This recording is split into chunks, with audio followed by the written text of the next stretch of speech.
mengenai beasiswa itu banyak sekali.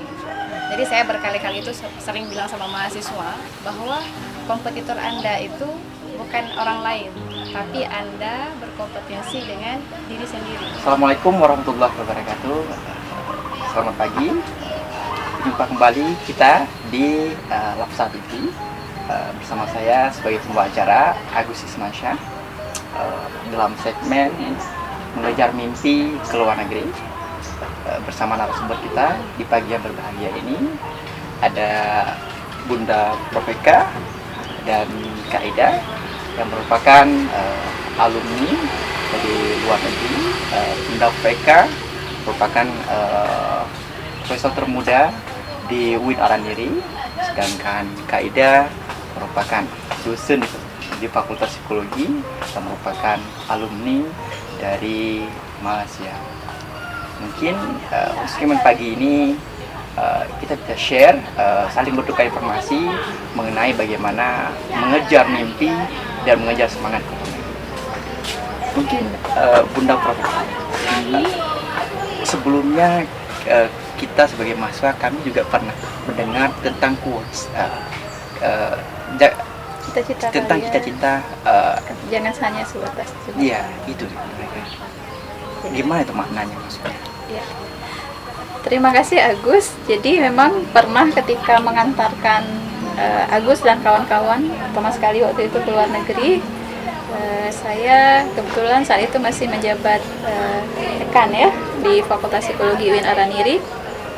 Nah kemudian saya mengatakan cita-cita kita jangan hanya sebatas jembatan Lamnyong, karena bagi masyarakat Aceh ketika kuliah ke Darussalam itu sudah merupakan akhir dari sebuah pencapaian. Jadi ketika sudah kuliah baik di Unsiah saat itu ataupun di UIN Araniri, seolah-olah itu adalah akhir. Padahal di luar jembatan Lamnyong itu ada banyak space, ruang yang harus kita jelajahi ya. Jadi maksud saya itu jangan hanya mimpi itu berakhir ketika kita sudah masuk ke Kopelma Darussalam. Dulu itu bisa kuliah ke Banda Aceh atau Manda Aceh, kadang-kadang sebagian orang menyebutkan itu sesuatu ya.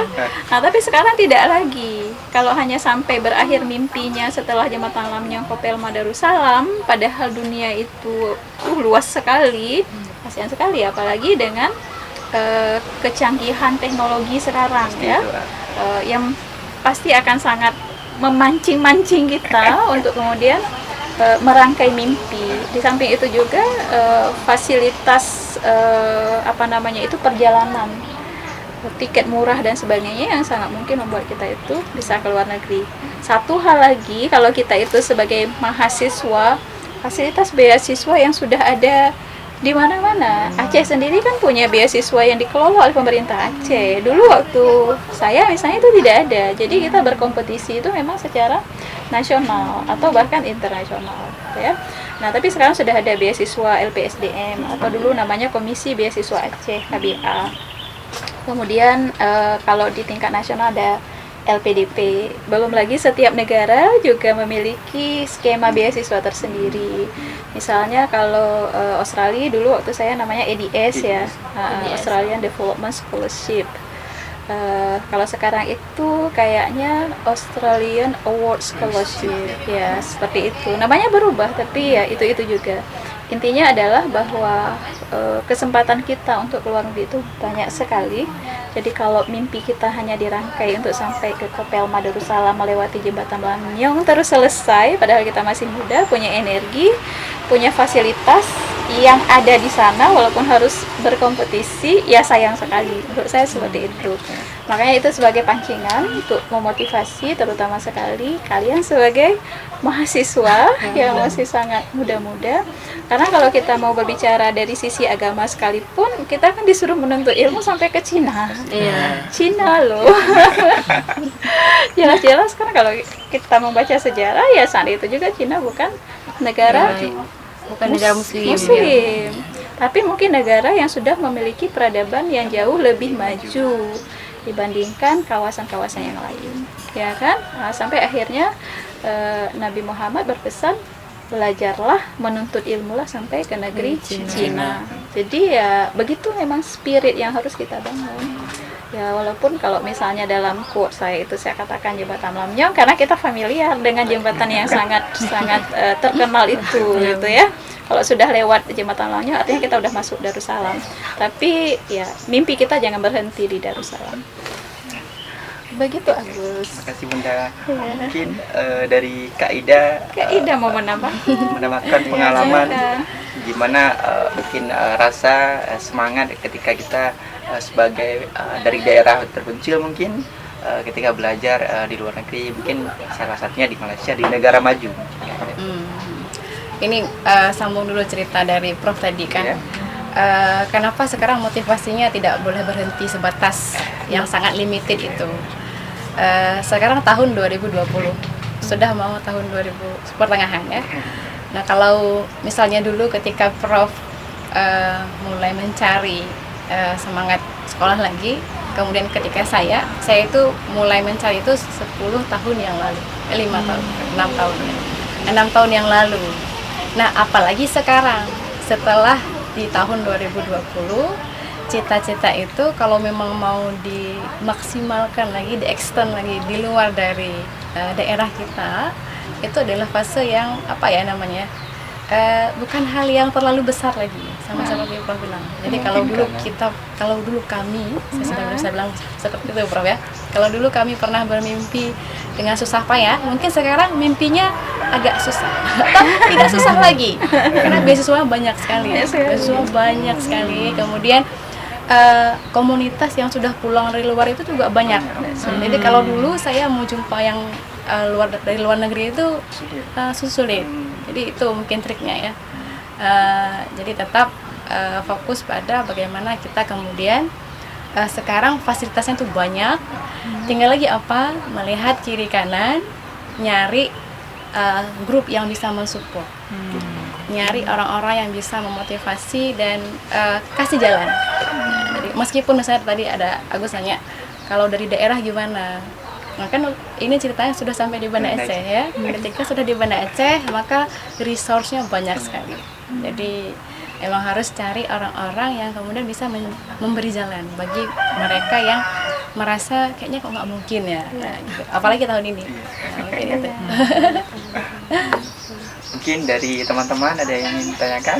Ya, mungkin Shoki mau nanya sedikit nih sama Bunda Prof sama Kak Ida juga.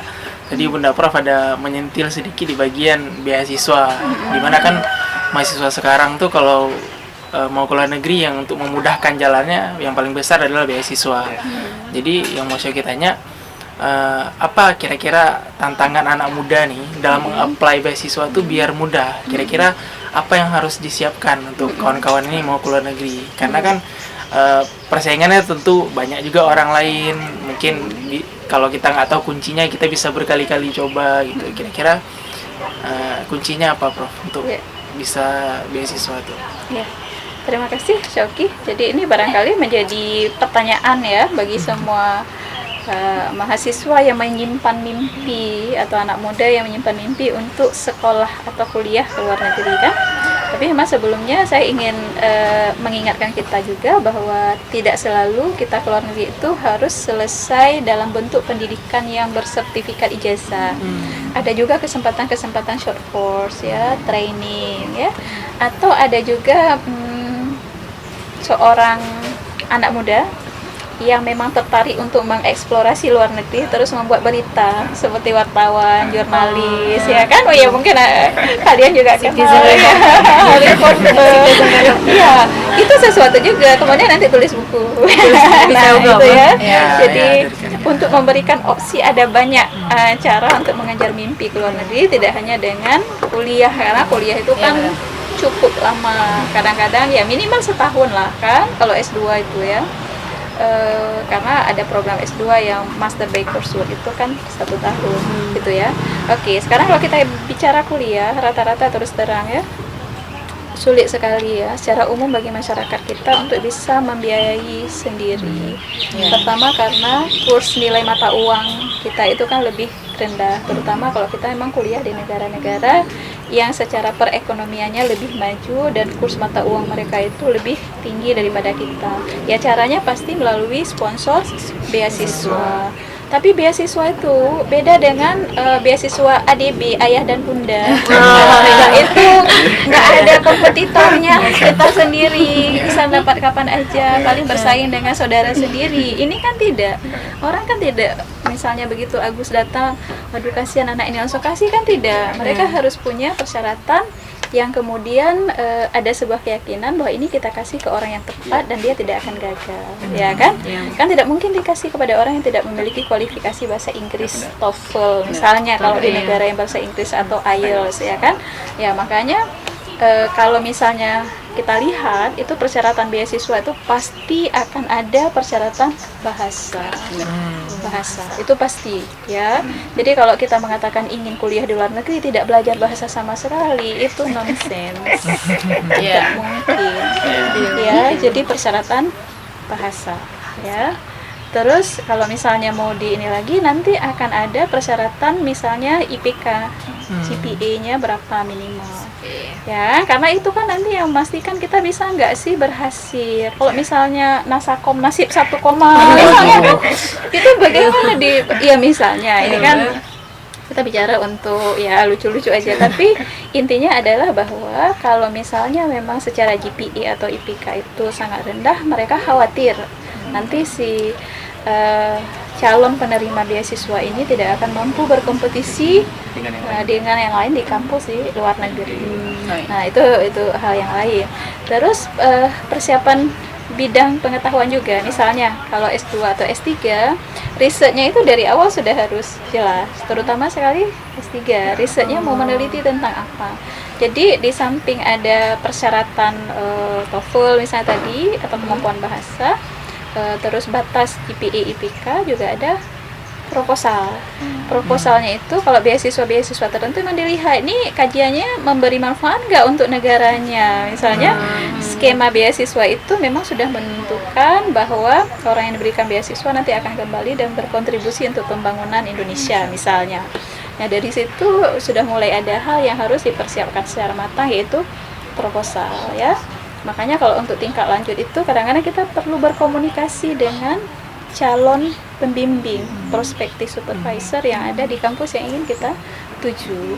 Jadi kalau sudah ada komunikasi seperti itu, ketika kita lewat satu tahapan seleksi pertama, seleksi kedua ketika wawancara, kita memiliki sesuatu yang lebih, sudah berkomunikasi, sudah berdiskusi tentang proposal, terutama yang tingkat lanjut ya. Barangkali kalau pengalaman saya dulu S3 di Australia seperti itu. Tapi proposal waktu saya ke Belanda juga diminta. Artinya dari awal kita tahu kita ingin fokus meneliti, mengkaji tentang apa. Nah, menurut saya nanti Kak Ida akan menambahkan yang sangat penting juga kesiapan spiritual kita sendiri ya. Sampai di sana itu homesick luar biasa kan, ingin makan rendang tapi yang ada steak misalnya kan. Ya, jadi kondisi seperti itu betul-betul harus dipersiapkan, terutama kalau memang tidak bisa pulang dengan mudah ya. Kalau mungkin kalau Malaysia dekat kan tidak terlalu rumit ya, karena dari sisi biaya juga tidak terlalu mahal. Tapi bayangkan kalau di Amerika misalnya kan, jadi memang sudah harus siap secara spiritual ya, secara psikologis bahwa kita akan memiliki resilience, daya tahan ketika berada di dalam situasi yang baru, dan itu tidak mudah persiapan seperti itu. Jadi kan Prof sudah kasih trik mengenai bagaimana mendapat beasiswa dan segala macamnya ya. Mungkin kalau sekarang itu dari pengalaman saya ya mengenai beasiswa itu banyak sekali. Jadi saya berkali-kali itu sering bilang sama mahasiswa bahwa kompetitor Anda itu bukan orang lain, tapi Anda berkompetensi dengan diri sendiri. Anda bersaing dengan diri sendiri. Karena sekarang banyak slot beasiswa itu kosong. Kan tadi Soki tanya persiapan apa ya? Jadi persiapannya mungkin bagaimana kemudian setiap hari itu ada progres, selain tadi progresnya di semua bidang. bahasa kah, secara wawasan kah, secara akademis kah ya. Jadi intinya harus ada target bahwa saya hari ini lebih baik daripada saya kemarin. Itu kan juga dalam Islam kita memang seperti itu ya. Surat namanya awal asri. Hari ini itu memang orang-orang yang lebih bagus daripada kemarin itu adalah orang yang beruntung. Jadi jangan sampai kita menjadi orang yang merugi apalagi celaka gitu ya. Jadi tetap balik ke cerita Prof tadi, yang paling penting dan di atas kepentingan semua adalah persiapan mental dan spiritual. Jangan sampai gini, nanti misalnya tiba-tiba punya kesempatan nih ke luar negeri, ke negara non muslim, terus susah dapat masjid, nggak tahu mau sholat gitu. Jadi terlupa gitu ya. Ataupun memang kan kalau di luar itu struggle-nya macam-macam. Jadi mental itu harus dibawa fondasi agama itu sudah harus sangat kuat. Karena kita nggak tahu nih, kita akan berhadapan dengan orang seperti apa, terutama untuk negara non muslim. Bahkan pengalaman saya di Malaysia juga itu, pengalaman kita berjumpa dengan diversity-nya muslim di dunia itu macam-macam. Misalnya kita jumpa dengan, jadi kita itu harus betul-betul menyiapkan diri spiritually dan mentally gitu ya. Kemudian mengenai homesick, culture shock atau apa gitu ya, persiapannya itu ada simple, bisa masak. Karena sampai di sana itu jadi masalah ya. Dulu saya ingat ya, waktu pertama kali saya di Malaysia nggak sanggup makan makanan Malaysia pertama ya. Akhirnya kami makan apa? Kami makan bawang dipotong, campur jeruk nipis, campur tomat, pakai ungkep karing. Itu sedap sekali. Jadi mungkin itu bisa ya, bisa sedikit. Tapi biasanya bisa sendiri ya. Kalau sudah di luar negeri, tinggal telepon, gimana nih resep. Gitu. Mungkin itu. Ya. Terima kasih Kak Ida. Jadi hal yang lain untuk misalnya mengurangi cultural shock itu, kita memang harus belajar tentang budaya di mana kita tinggal ya, masyarakatnya seperti apa, dan berkawanlah sebanyak-banyaknya. Masa di Indonesia kawannya sama orang Indonesia, pergi keluar Indonesia kawannya sama orang Indonesia juga. Setidaknya kemampuan bahasa kita itu akan lebih bagus ketika praktis satu hal. Hal yang lain kita akan bisa belajar tentang budaya mereka, tentang kebiasaan mereka. Nah itu kalau kita ambil kuliah mungkin satu mata kuliah sendiri, tapi kemudian karena kita berinteraksi secara langsung kita dapat pengalaman plus ya. Nah jadi seperti itu, secara tidak langsung itu akan mengurangi ya cultural shock dan mengurangi homesick juga, terutama di negara-negara tertentu yang 4 musim itu ya kan. Ketika musim salju yang dingin gitu-gitu kan ya, dingin itu kan membuat kita itu seperti sunyi gitu kan, tidak kemana-mana. Tapi sekarang dengan teknologi yang kita itu bisa difasilitasi berkomunikasi, ya manfaatkan itu ya. Jadi gini Bunda Prof kan, banyak nih pertanyaan-pertanyaan dari kawan-kawan juga mengenai tantangan bagi seorang wanita dalam pertama dari izin orang tua. Itu kan awalnya kita udah prepare, nah pas sudah lulus kita udah nggak ada izin. Itu gimana Prof untuk meyakinkan orang tua bahwasanya insya Allah kita di sana tuh aman gitu? Gimana tuh Prof? Iya. Jadi kalau kita lihat kan ada kekhawatiran dalam masyarakat kita itu ya, ketika perempuan itu perginya sendirian. Kalau kita katakanlah sendirian, walaupun nanti kan ada rombongan atau apa, tapi dianggap sendirian karena tidak didampingi oleh keluarga. Mungkin kalau di dalam konsep agama itu mahram kan, tapi mahram itu kan maksudnya memastikan bahwa si perempuan ini aman ya. Dengan sistem security sekarang, pemeriksaan yang sangat ketat, saya bayangkan kita mulai dari kalau di Aceh ya, Bandara Sultan Iskandar Muda itu udah diperiksa sedemikian rupa, transit di Jakarta juga pemeriksaannya sedemikian rupa, sampai akhirnya tiba di negara yang dituju. Nah, bukankah sebuah sistem security yang ada itu sudah memastikan bahwa tidak akan terjadi gangguan keamanan dan segala sesuatunya? Ikhtiar itu sudah ada sebenarnya kan. Ketika kita mendapatkan beasiswa, lembaga ini biasanya mereka juga memantau. Ya, kalau terjadi sesuatu ya pasti mereka ketahui, dan hal-hal yang menjadi tanggung jawab mereka harus antisipasi, ya biasanya mereka antisipasi. Jadi sebenarnya dengan kondisi seperti itu, ya sebagai orang tua ya harusnya bisa memahami. Nah, tantangannya adalah bagaimana meyakinkan orang Ya. tua. Berikan contoh-contoh aja. Ini perempuan loh sudah keluar negeri. Ini saya bisa share juga pengalaman saya. Jadi ketika saya mau S2 itu, saya kebetulan sudah ini ya, tinggal sama nenek ya. Nah, saya tuh nggak kasih kalau saya tuh keluar. Akhirnya saya dikasih pilihan. Jadi kalau memang kita punya keluarga yang agak strict gitu, kasih negara yang paling dekat. Mudah-mudahan sekali bisa dekat. Jadi akhirnya saya pilih Malaysia. Diizinkan. Setelah Malaysia, saya diizinkan ke Singapura. Kemudian saya diizinkan ke Australia. Jadi pilih dulu. Kadang-kadang orang tua kita ini kan beda-beda ya, beda-beda background orang tua. Ada yang sudah terbiasa menyekolahkan anaknya keluar, ada yang belum pernah nih anaknya keluar. Jadi wajar juga ada kekhawatiran itu. Nah, dicoba dulu ke yang paling dekat atau tes dulu dengan short course atau yang 3 hari 5 hari gitu ya. Waktu saya berangkat tuh dia diantar sampai nangis gitu gitu. Itu biasa. Tapi orang tua juga perlu learn juga ya kalau anaknya saya mau keluar. Tapi ya ada tahapannya lah mungkin. Kalau memang langsung shock juga. Jadi mungkin tergantung. Ada yang bisa langsung, ada bahkan orang tua yang sendiri mengantarkan gitu. Nah, terkait ini juga Prof, muslimah nih ya terutama Prof, itu tantangan di luar negeri seorang muslimah tuh gimana Prof? Apalagi kan di daerah yang non muslimnya itu sangat bukan mayoritas. Itu bagaimana kita menghadapinya? Muslimnya ya, muslimahnya bukan. Ya, saya mungkin bisa share sedikit ya, ketika saya di Australia itu kan terjadi bom Bali. Oh iya, bom Bali ya. Ya, terjadi bom Bali dan saat itu kan kemarahan terhadap muslim itu muncul ya.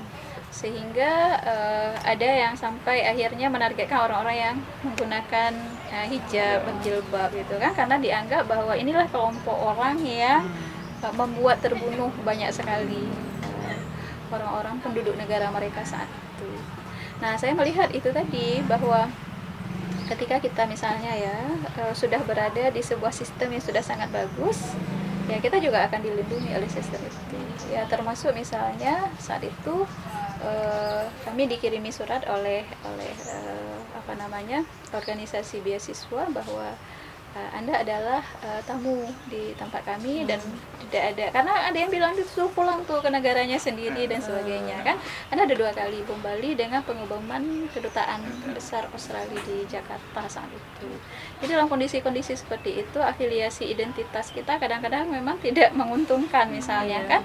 Tetapi dengan berada pada kelompok orang-orang yang memang mendukung dan bersifat rasional, bersikap rasional itu kan, ya itu kita akan terlindungi.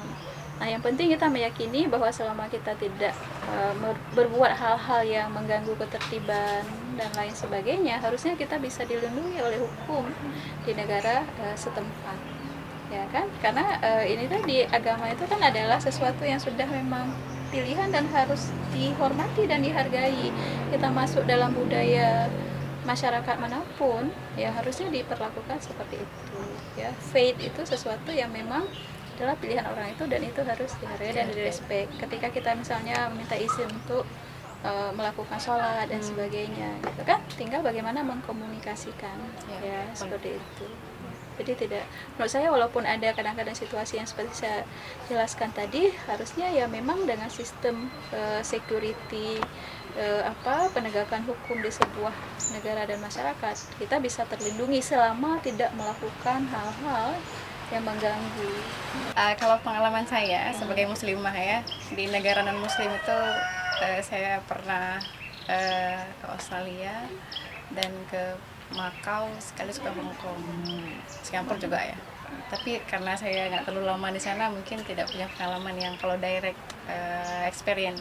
Saya nggak punya pengalaman yang ekstrim, bahkan saya malah punya pengalaman yang positif. Saya sampai di sana, sampai diantarin, saya mau cari tempat sholat gitu kan, ada space yang bisa diizinkan. Jadi kadang-kadang kita perlu menyiapkan mental untuk hal terburuk, tapi mudah-mudahan nggak akan seperti yang yang nggak sulit sekali juga.